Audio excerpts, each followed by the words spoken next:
Hey everyone, Technomentary here with a video for you guys. In today's video, I'm going to show you how to restart an iPhone 17, 17 Pro, or the newer iPhone lineup on the latest iOS version. So let's get started.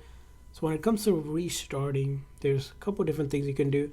If you wanted to do it, you can use the volume up and the side button, press them together, and a menu like this will pop up where you can go ahead and slide to power off. But that requires you to manually press this button to turn it on. But an easy and a simpler way, you might also see it from the top here, is there's a power icon. You can click on that, press it, and it'll also say slide to power off. However, this will also require you to press this button to turn it on.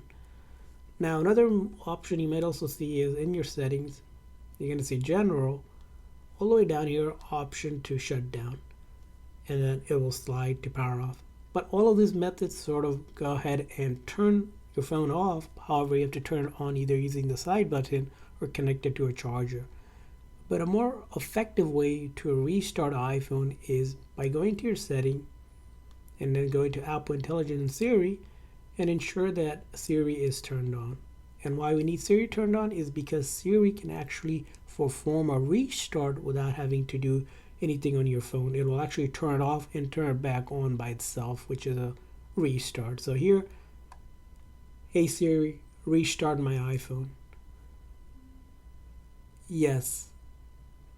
As you can see here, with these two commands, by asking Siri to restart your iPhone and confirming it, it can actually go ahead and restart it for you without having to first completely shut it down and then either pressing the side button or connecting it to turn it on. As you can see here, fully will restart my iPhone.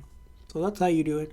I hope this video was helpful. So please consider hitting a like and subscribe button for more tips and tricks. We'll see you guys next time.